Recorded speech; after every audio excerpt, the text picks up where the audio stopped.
देखकर लग रहा है कि राजा ने अनाज की मात्रा बढ़ा दी है। उन्होंने कुछ बोला तो नहीं? नहीं बेटी, राजा ने कुछ भी नहीं बोला। हमने तो महाराज से केवल 5 किलो अनाज मांगा था, लेकिन उन्होंने तो हमें 6 किलो दे दिया। आज से हमें रोजाना हमारे मेहनत के बदले 6 किलो अनाज मिलेगा। हम लोग खामखा महाराज से डर रहे थे, लेकिन महाराज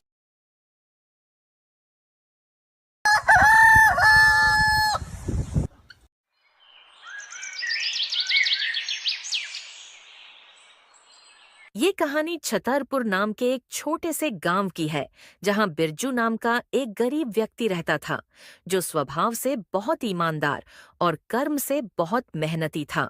बिरजू का एक बेटा था जिसका नाम किशन था। किशन भी अपने पिता की तरह बहुत मेहनती था। किशन जब छोटा था, तभी उसकी माँ का किसी बड़ी बीमारी के चलते देहांत हो गया था, जिसके पश्चात किशन के पिताजी ने फैसला किया कि वह दूसरी शादी कभी नहीं करेंगे और खुद ही किशन को पालेंगे। दोनों पिता पुत्र राजा सूर्यभान के यहाँ काम करते थे। दोनों का काम राजमहल के पूरे बगीचे में पानी डालना और उसकी देखभाल करना था। दिन भर मेहनत करने के बाद राजमहल से उन्हें केवल 2 किलो अनाज मिलता था। 2 किलो अनाज में बिरजू और किशन का बड़ी मुश्किल से गुजारा होता था, इसलिए वह दोनों हमेशा भूखे ही रहते थे या फिर आधा पेट अनाज खाकर अपना गुजारा करते थे। दोनों राजमहल से मिलने वाले अनाज से खुश नहीं थे, परंतु उनमें इतनी हिम्मत नहीं थी कि वो राजा से इस बारे में कह सके। इस सब की बिरजू को तो आदत पड़ चुकी थी, परंतु किशन अभी हट्टा कट्टा था और उसके शरीर के हिसाब से उसे बहुत कम खुराक मिल रही थी, जिससे वो बहुत नाराज था। इसी सिलसिले में एक दिन वो अपने पिता से बात करता है। पिताजी, हमें राजा के यहाँ काम करना छोड़ देना चाहिए और कुछ और काम करना चाहिए। किशन के मुंह से ये बात सुनकर बिरजू तो चौंक जाता है। क्या कहा? राजा के यहाँ का काम छोड़ दे? कहीं तुम पागल तो नहीं हो गए हो? नहीं पिताजी, मैं सही कह रहा हूँ। हमें राजा के यहाँ काम करना छोड़ देना चाहिए। आखिर इतनी मेहनत करके हमें मिलता क्या है? बस 2 किलो अनाज। इतने कम अनाज से ना तो हमारा पेट ठीक से भर पाता है और ना हमारा ठीक से गुजारा हो पाता है। और यदि हम सही से खाएंगे नहीं तो हम काम कैसे करेंगे? इससे अच्छा अगर हम किसी दूसरे शहर में जाकर नौकरी करेंगे तो कम से कम इससे ज्यादा कमाएंगे और अभी जिस तरह रह रहे हैं उससे अच्छी हालत में रहेंगे। बिरजू भी किशन की बात से सहमति रखता था, परंतु वो राजा से बहुत डरता था, जिस कारण वो राजा की नौकरी नहीं छोड़ पाता था। बेटा, तू सही कहता है। भूखे रहने से मेरी तबीयत भी खराब रहती है। भूखे रहने के कारण कभी कभी तो मुझे दिखाई भी नहीं देता है। लेकिन हम राजा की नौकरी नहीं छोड़ सकते।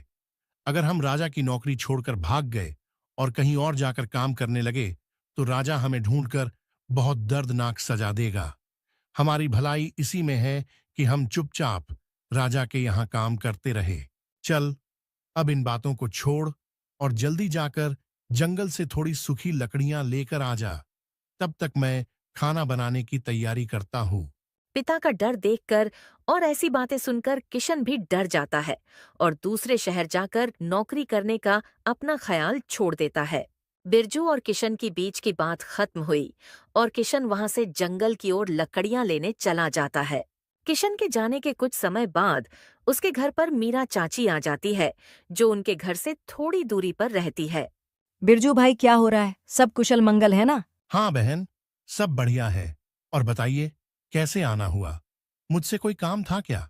नहीं बिरजू भाई, कोई काम नहीं था, बस एक जरूरी बात करनी थी तुमसे, तो चली आई।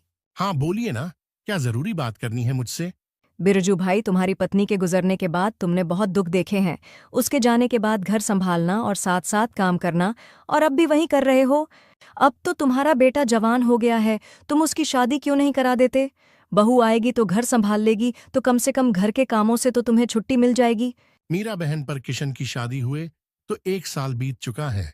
क्या कहा तुमने? किशन की शादी हुए 1 साल बीत चुका है? लेकिन तुमने ये बात तो अब तक किसी को बताई ही नहीं है। ऐसी क्या वजह है जो तुमने इतनी बड़ी बात छुपा कर रखी है? नहीं बहन, ऐसी कोई वजह तो नहीं है। किशन की औरत अपने माँ के यहाँ है। जरा मुझे भी तो बताना, आखिर बहू अपने माँ के यहाँ क्यों है? तुमने उसे वहाँ क्यों छोड़ रखा है? बेटे की शादी क्या बहू को मायके में छोड़ने के लिए की है? तुम किशन से कहते क्यों नहीं हो कि वो अपने पत्नी को उसके मायके से लेकर आए? तुम आज ही किशन को भेज दो बहू को अपने मायके से लेकर आने के लिए। कैसे भेज दूं बहन? तुम तो देख ही रही हो, हमें गरीबी चारों तरफ से घेरे हुई है। हमारे घर में बहू को सोने के लिए एक चारपाई तक नहीं है, और हमारे पास इतने पैसे भी नहीं है कि हम बाजार से चारपाई खरीद कर ला सके। और तो और, ना ही किशन के पास ऐसे कपड़े हैं जिन्हें पहनकर वो अपने ससुराल जा सके।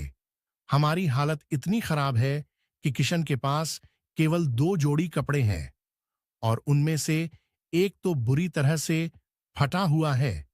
और फटे हुए कपड़े पहनकर ससुराल जाता हुआ किशन भला कैसे अच्छा लगेगा? अरे वाह बिरजू भाई, मैं तो तुम्हें बड़ा होशियार समझती थी, मगर तुम तो बहुत बड़े मूर्ख निकले। बस इतनी सी बात के लिए तुमने किशन की पत्नी को उसके मायके छोड़ रखा है। मैं तो सोच रही थी कोई बड़ा बखेड़ा होगा, मगर ये भी कोई बात हुई। चारपाई और कपड़ों की वजह से तुम घर की बहू को घर नहीं लेकर आ रहे हो। चलो मैं दूंगी तुम्हें चारपाई अपने घर की, जिस पर बहू सो बैठ सके, और मोहन के लिए नए कपड़े भी खरीद कर लाऊंगी। नहीं मीरा बहन, रहने दीजिए। आप क्यों खामखा में परेशान हो रही हो? इसमें परेशानी किस बात की भाई? आखिर किशन मेरे भी तो बच्चे जैसा है। फिर इतना कहकर मीरा चाची अपने घर की ओर चल देती है। मीरा चाची के जाने के बाद बिरजू सोचने लगता है। ठीक ही तो कह रही थी मीरा बहन, मुझे अपनी बहू को अपने यहाँ बुला लेना चाहिए। अगर बहू आ जाएगी तो हमें भी घर के कामों से राहत मिल जाएगी। मैं कल ही भेज दूंगा किशन को, ताकि वो बहू को लेकर आ जाए। फिर कुछ समय बाद मीरा चाची वापस आकर अपने घर से बिरजू के लिए चारपाई और किशन के लिए नए कपड़े छोड़ जाती है, ताकि किशन उसकी पत्नी को अपने घर लेकर आ सके।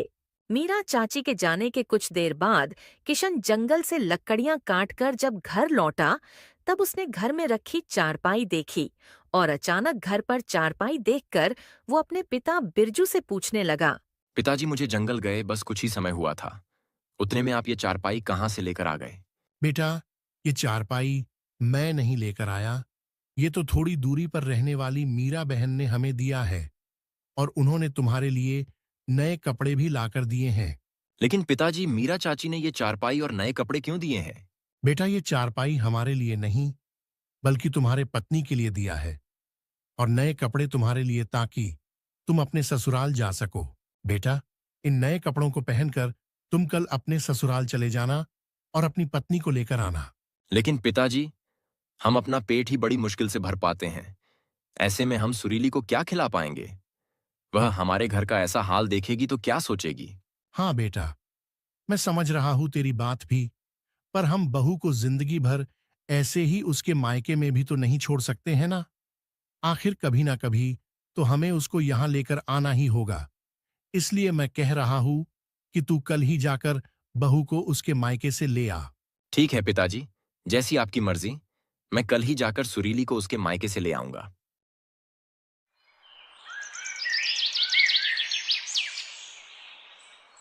अगली सुबह किशन मीरा चाची के दिए कपड़े पहनकर अपनी पत्नी सुरीली को लाने अपने ससुराल की ओर चल देता है। ससुराल में किशन की बहुत खातिरदारी होती है। किशन 1 हफ्ते तक अपने ससुराल में ही रुक जाता है। देखते देखते 1 हफ्ता बीत जाता है। उसके बाद किशन अपनी पत्नी सुरीली को लेकर अपने घर चल देता है। लेकिन रास्ते में किशन सोचने लगता है। अभी तो हमारा घर बहुत ही गंदगी से भरा हुआ होगा। सुरीली देखेगी तो हमारे बारे में क्या सोचेगी? एक काम करता हूँ, अभी के लिए मैं सुरीली को मीरा चाची के घर छोड़ आता हूँ। उसके बाद मैं अपने घर की सफाई कर लूंगा, फिर सुरीली को अपने घर ले आऊंगा। किशन अपनी पत्नी को मीरा चाची के घर छोड़कर अपने घर चला जाता है। परंतु जब बिरजू ने किशन को घर अकेले आते देखा तो उसने किशन से पूछा। बेटा, तू अकेले ही आ रहा है? तेरी पत्नी कहाँ है? तू उसे क्यों नहीं लेकर आया? पिताजी, मैं सुरीली को ले आया हूँ, परंतु अभी के लिए मैं उसे मीरा चाची के यहाँ छोड़ आया हूँ, क्योंकि हमारा घर अभी बहुत गंदा है और घर का सारा सामान इधर उधर बिखरा पड़ा है। सुरीली ये सब देखेगी तो शायद उसे ये सब अच्छा ना लगे। जब मैं घर की साफ सफाई कर लूंगा तो सुरीली को चाची के यहाँ से ले आऊंगा। साफ सफाई तो होती रहेगी। पहले तू महाराज के पास चल, वे तुझे 4 दिन से रोज बुला रहे हैं। मैं उनसे रोज कोई ना कोई बहाना कर देता हूं। तुझे अपने ससुराल में हफ्ते भर नहीं रुकना चाहिए था। पता नहीं महाराज तुझे क्यों रोज ढूंढ रहे हैं। किशन बगैर सफाई किए केवल अपने नए कपड़े बदलकर अपने पिता के साथ राजमहल की ओर चल पड़ता है। अब शाम होने को थी। इधर बिरजू और किशन राजमहल से अपने घर लौटने को थे और उधर मीरा चाची ने अपने घर पर सुरीली की खूब खातिरदारी की और फिर सुरीली से कहा, बेटी तुम बहुत समझदार हो, भगवान तुम्हें हमेशा खुश रखे। चलो मेरे साथ, मैं तुम्हें तुम्हारे घर छोड़ आती हूँ। चाची की बात सुनकर सुरीली को बड़ा आश्चर्य हुआ। सुरीली मन ही मन सोचने लगी कि क्या ये घर उसका नहीं है, तो उसने चाची से हिचकिचाते हुए पूछा, माँ जी, अगर ये घर किशन का नहीं है तो फिर किशन का घर कौन सा है? बेटी किशन राजा के यहाँ काम करने गया है, इसलिए तुझे मेरे घर छोड़ दिया था। तू अभी नई नवेली दुल्हन है, घर में भला अकेली कैसे रहती? अब तो वो काम करके आने ही वाला होगा, उसके आने से पहले मैं तुझे तेरे घर छोड़ देती हूँ। फिर मीरा चाची सुरीली को उसके घर छोड़ाती है। सुरीली को किशन का घर देखकर बहुत आश्चर्य हुआ। पूरा घर गंदा पड़ा था। घर देखने में ऐसा लग रहा था जैसे सालों से घर में झाड़ू नहीं लगा हो। घर का सारा सामान इधर उधर बिखरा पड़ा था। एक कोने में 2-3 जोड़ी कपड़े रखे हुए थे, उन पर भी धूल की परत बिछी पड़ी थी। घर की ऐसी हालत देखकर सुरीली की आंखों में आंसू आ जाते हैं। हे भगवान, पिछले जन्म में मैंने ऐसे कौन से पाप किए थे जिसकी सजा मुझे इस जन्म में मिल रही है। इस घर की हालत तो बहुत खराब है और इस घर में तो कुछ भी नहीं है। अब मैं क्या करूं, मुझे तो कुछ भी समझ में नहीं आ रहा है। सुरीली बहुत ही होशियार और समझदार थी। उसने सोचा कि ये मेरे नसीब का एक हिस्सा है और मुझे कैसे भी करके इस मुश्किल से गुजरना ही होगा। वो हिम्मत करके उठी और घर के साफ सफाई में लग गई। कुछ ही देर में उसने पूरे घर को साफ कर दिया और इधर उधर बिखरा हुआ सामान सही तरीके से सजा दिया। उसके बाद वो मीरा चाची के दिए हुए चारपाई पर बैठकर किशन के आने का इंतजार करने लगी। इंतजार करते करते रात होने वाली थी, मगर किशन और उसके पिता अभी तक घर नहीं आए थे। अब सुरीली बेचैन होने लगी थी।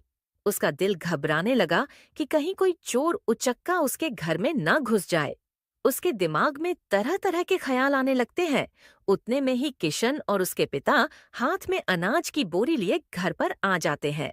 घर में आकर उन्होंने देखा कि उनके घर का तो नक्शा ही बदल गया था। जो घर हमेशा कूड़े का ढेर बना रहता था, आज वो हीरे की तरह चमक रहा था। ये देखकर दोनों बाप बेटे बहुत खुश हो जाते हैं। किशन ने 2 किलो अनाज जो उन्हें राजमहल से मिलता था अपने पत्नी को दे दिया और फिर उससे बोला, लो सुरीली, ये अनाज आज के लिए है, इसे पका लो। सुरीली को 3 लोगों के लिए इतना कम अनाज देखकर बहुत ही आश्चर्य हुआ। वो किशन से पूछने लगी, इतना अनाज तो 3 लोगों के लिए बहुत कम है। आपको अनाज थोड़ा ज्यादा लाना चाहिए था। सुरीली, राजमहल से हमारे काम के बदले केवल 2 किलो अनाज ही मिलता है। अब तुम ही बताओ, मैं ज्यादा अनाज कहाँ से ले आता? आप लोग राजमहल में पूरे दिन काम करते हो और उसके बदले राजमहल से आप लोगों को केवल 2 किलो अनाज मिलता है। ये तो आप लोगों के साथ नाइंसाफी हो रही है। लेकिन बेटी, हम कर भी क्या सकते हैं?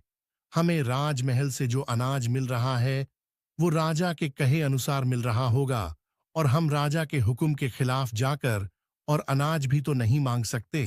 पिताजी, कल से आप लोग ये 2 किलो अनाज मत लेना और राजा से एक बार कह देना कि महाराज, 2 किलो अनाज से हमारा पेट नहीं भरता है। आपकी बहुत कृपा होगी यदि आप हमारा अनाज 2 किलो से बढ़ाकर 5 किलो कर दें। और हाँ, ये सब राजा से कहते वक्त आप लोग बिल्कुल भी मत डरिएगा। अगर राजा ऐसा करने से इनकार करते हैं तो आप लोग वहाँ काम करना से साफ मना कर देना। अगर राजा को आपकी जरूरत होगी तो वो आपसे काम करवाएंगे, वरना नहीं करवाएंगे। सुरीली, अभी तुम राजा को नहीं जानती हो, इसलिए ऐसी बातें कर रही हो। अगर राजा को पता चल गया ना, तो वो हमारी जबान कटवा देंगे। ऐसे कैसे राजा तुम्हारी जबान कटवा देंगे? तुमने कोई गलत काम तो नहीं किया है ना? तुमने किसी को लूटा तो नहीं है और ना ही झूठ बोल रहे हो। सिर्फ अपना हक ही तो मांग रहे हो। तो फिर तुम्हें किस बात का डर है? और जो व्यक्ति अपना हक नहीं मांग सकता वो जिंदगी में कुछ नहीं कर सकता। राजा आप लोगों को कुछ नहीं करेंगे। इसलिए तो मैं कह रही हूँ, एक बार राजा से अनाज बढ़ाने के लिए जरूर से कहना। ठीक है बेटी, तुम इतना कह रही हो तो मैं कल राजा से जरूर बात करूंगा। अभी के लिए तुम इस अनाज को बना लो। उस रात सुरीली भी मान जाती है और सबके लिए उन्हीं 2 किलो अनाज से खाना बना लेती है।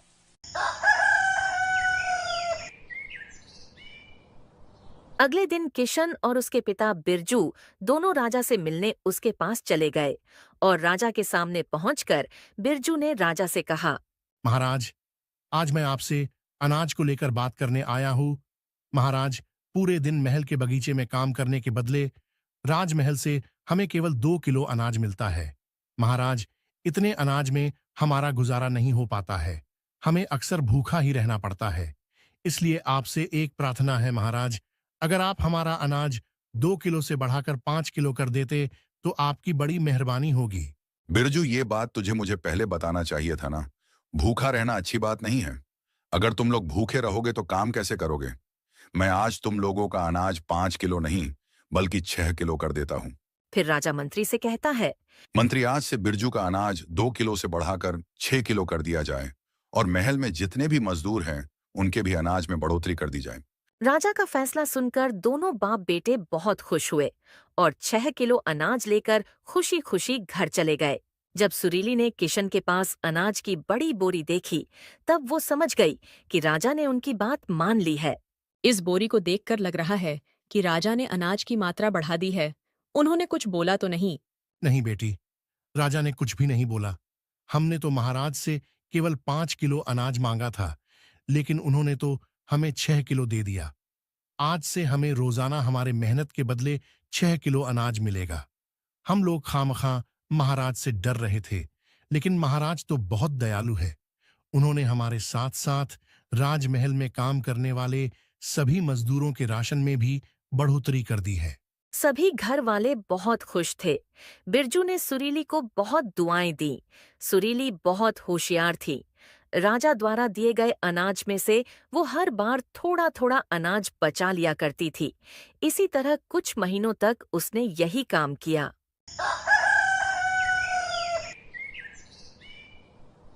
फिर एक दिन उसने अपने ससुर से कहा, पिताजी, आज आप जब राजमहल जाओगे तब आप महाराज से मिलकर कहना कि मैंने अपने बेटे की शादी कर दी है।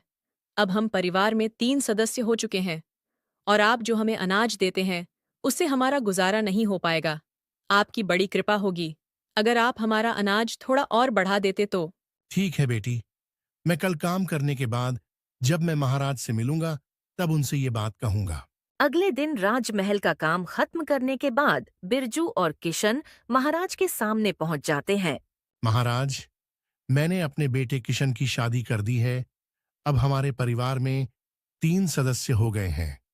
अगर आप हमारा अनाज थोड़ा और बढ़ा देंगे तो आपकी बड़ी कृपा होगी। हाँ, तो तुमने बहुत अच्छा किया बिरजू, जो तुमने किशन की शादी कर दी। मैं आज ही मंत्री से कहकर तुम्हारा अनाज बढ़ा दूंगा। मंत्री, आज से बिरजू का अनाज 6 किलो से बढ़ाकर 10 किलो कर दिया जाए। राजा की ये बात सुनकर बिरजू और किशन दोनों बहुत खुश हो जाते हैं। दोनों बाप बेटे 10 किलो अनाज लेकर खुशी खुशी अपने घर की ओर निकल गए। 10 किलो अनाज देखकर सुरीली भी बहुत ज्यादा खुश हो जाती है। अब वो 10 किलो अनाज में से वो आधे से भी ज्यादा बचा लेती थी और बाकी बचे हुए को वो पका लेती थी। ऐसे ही साल भर चलता रहा। अब सुरीली ने काफी अनाज जमा कर लिया था।